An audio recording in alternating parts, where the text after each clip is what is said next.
G20 સમિટમાં વડાપ્રધાન મોદી અને રાષ્ટ્રપતિ રામાફોસા વચ્ચે દ્વિપક્ષીય વાટાઘાટો, વ્યાપાર અને ટેકનોલોજી ક્ષેત્રે સહયોગ વધારવા પર ભાર મૂક્યો। દક્ષિણ આફ્રિકાના જોહાનિસબર્ગ ખાતે યોજાયેલા G20 શિખર સંમેલન દરમિયાન ભારતના વડાપ્રધાન નરેન્દ્ર મોદી અને દક્ષિણ આફ્રિકાના રાષ્ટ્રપતિ સિરિલ રામાફોસા વચ્ચે એક મહત્વપૂર્ણ દ્વિપક્ષીય બેઠક યોજાઈ હતી।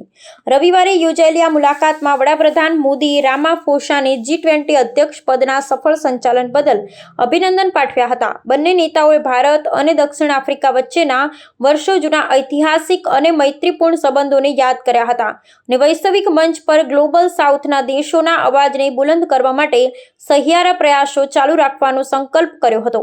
આ વિશેષ બેઠકમાં બંને રાષ્ટ્રાધ્યક્ષોએ વેપાર, સંરક્ષણ, ઉર્જા અને ખાદ્ય સુરક્ષા જેવા મહત્વના ક્ષેત્રોમાં સહયોગ વધારવા પર ભાર મૂક્યો હતો।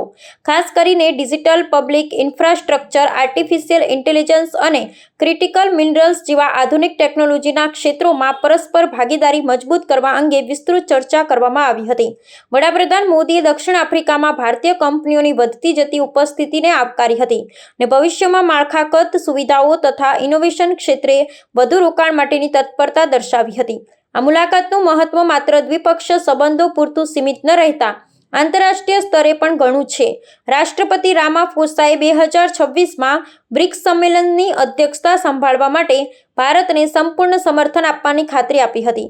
આ ઉપરાંત વડાપ્રધાન મોદીએ ભારતમાં ચિત્તા પુનર્વસન પ્રોજેક્ટમાં દક્ષિણ આફ્રિકાના સહયોગ બદલ આભાર વ્યક્ત કર્યો હતો અને રાષ્ટ્રપતિ રામાફોસાને ભારત દ્વારા પ્રસ્તાવિત ઇન્ટરનેશનલ બિગ કેટ એલાયન્સમાં જોડાવા માટે હાર્દિક આમંત્રણ આપ્યું હતું, જે બંને દેશો વચ્ચેના પર્યાવરણીય સહયોગને પણ ઉજાગર કરે છે।